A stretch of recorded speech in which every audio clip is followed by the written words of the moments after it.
na pessoa do seu representante, Sr. Presidente da Câmara Municipal de Coimbra, Sr. Diretor do Instituto Superior Miguel Torga, Sr. Presidente do Conselho Científico, Sra. Presidente da Associação de Estudantes do Instituto Superior Miguel Torga, dos alunos do Instituto, professores, colegas, alunos, funcionários, convidados, senhoras e senhores.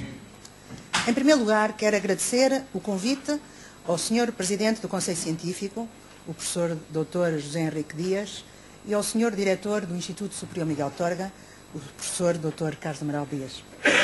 E a expressar que me sinto muito honrada por ter sido convidada a proferir esta comunicação no ano em que o Instituto comemora 70 anos e se consolida como instituição de referência do ensino superior.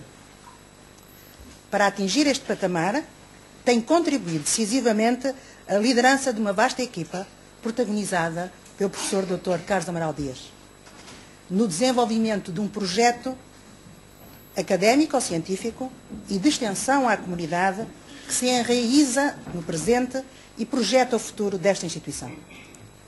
Em segundo lugar, quero dirigir uma palavra de agradecimento à equipa de serviço social.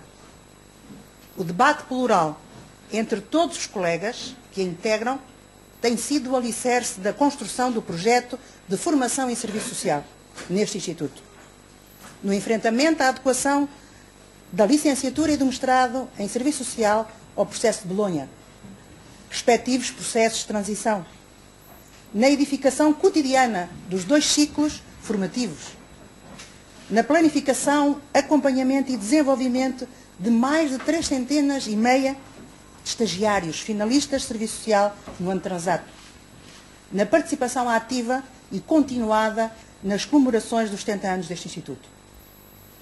Ora, tem sido através deste debate que a equipa tem estabelecido várias interlocuções internamente com os órgãos de gestão deste Instituto, professores de diversas áreas do conhecimento que participam da formação em serviço social, externamente com centenas de organizações da sociedade portuguesa, de assistentes sociais, na realização de estágios nesta área, com professores de serviço social de diferentes escolas do país, com as organizações da categoria profissional e com professores visitantes e doutorandos em serviço social de prestigiadas universidades brasileiras a realizarem estágios de investigação entre nós.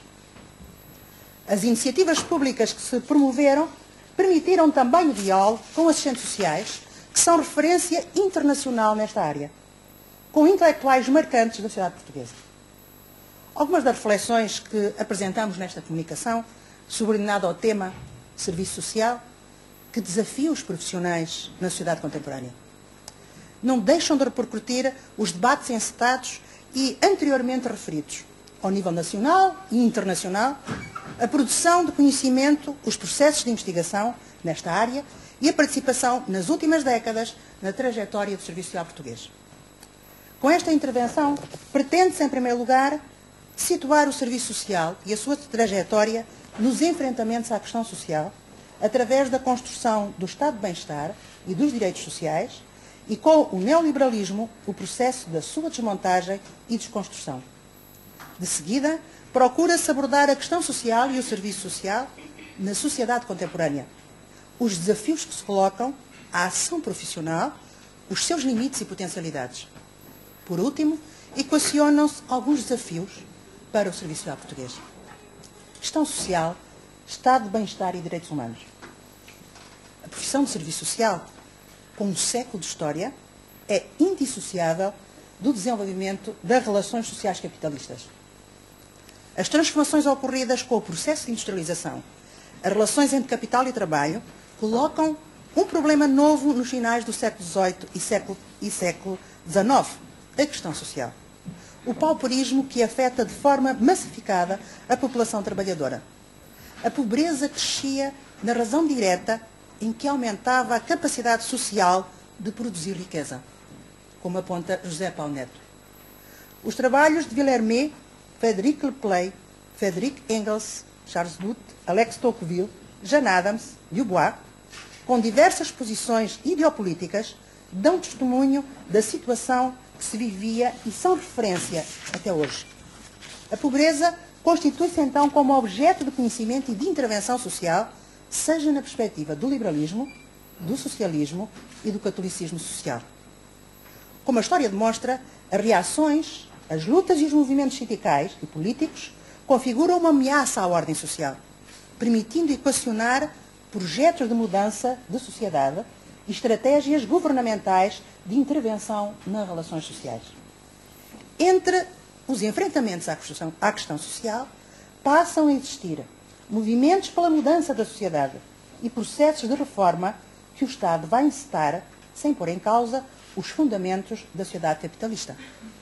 Por outro lado, setores conservadores desconfiam de qualquer uma destas intervenções em benefício da regulação social pelo mercado. A proposta de conciliar operários e patrões é colocada pela encíclica Rerum Novarum, advogando o regresso ao espírito das corporações, tendo eco no ideário e nos estados corporativos. É neste contexto que se alargam as funções económicas e sociais do Estado.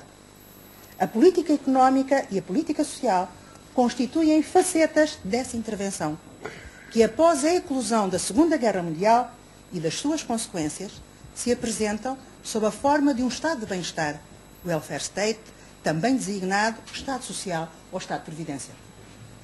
A construção do Estado de bem-estar e o seu crescente intervencionismo no domínio económico e social coexiste com orientações macroeconómicas do keynesianismo, com a organização taylorista do trabalho e fordista e as correspondentes organizações de natureza sindical, político-partidárias ao nível nacional e internacional.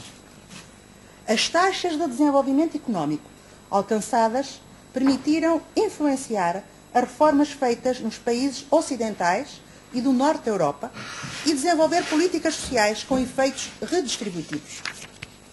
A Declaração Universal dos Direitos do Homem, em 1948, transformou os direitos humanos em valores fundamentais da sociedade nesta segunda metade do século XX. Nas palavras de Norberto Bobbio, tornam-se um dos principais indicadores do progresso histórico.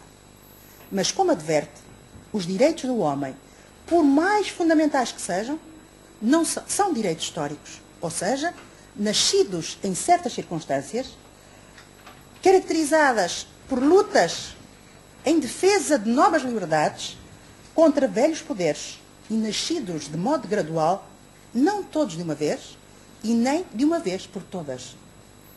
Os movimentos em prol da transformação da sociedade vão assim escrever, nas suas lutas, a conquista e a procura efetiva dos direitos proclamados, direitos civis, direitos políticos, direitos sociais. Tanto mais que, retomando Bobbio, sem direitos do homem, reconhecidos e protegidos, não há democracia. Sem democracia, não existem as condições mínimas para a solução pacífica dos conflitos.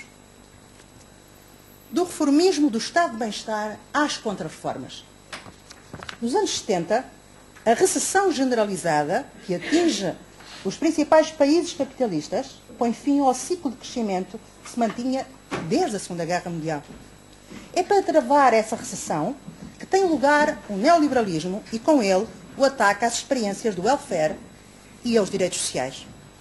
Esta ofensiva pretende reduzir o papel regulador do Estado em detrimento do mercado, visto como único regulador societário.